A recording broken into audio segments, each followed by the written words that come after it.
আমাদের পশ্চিমবঙ্গে দেবী লক্ষ্মীর পূজা প্রচলিত, আর তাই আজ আমরা জেনে নেব দেবী লক্ষ্মীর 8টা রূপের সম্পর্কে।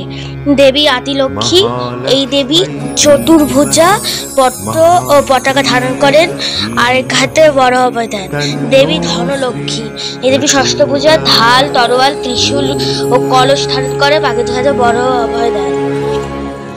দেবী ধান্যলক্ষ্মী, এই দেবী ধান, পদ্ম ও কলস ধারণ করেন, আর একটি হাতে বর প্রদান করেন।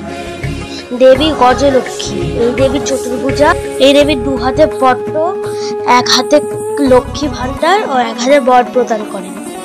দেবী সন্তান লক্ষ্মী, এই দেবী 2 হাতে কলস, 1 হাতে ঢাল, 1 হাতে তরোয়াল, 1 হাতে একটা সন্তান ও 1 হাতে বর প্রদান করেন।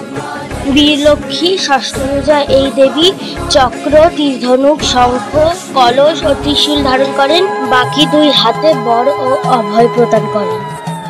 দেবী বিজয় লক্ষ্মী, এই দেবী খড়গ, শঙ্খ, পদ্ম ও একটি কলস ধারণ করে, বাকি 2 হাতে বড় অভয় দেন। দেবী ঐশ্বর্য লক্ষ্মী, এই দেবী শঙ্খ, পদ্ম ও লক্ষ্মী ভান্ডার ধারণ করেন, বাকি একটা হাতে বর প্রদান করেন। এইটাই ছিল দেবী লক্ষ্মীর 8টা রূপ। জয় মা লক্ষ্মী।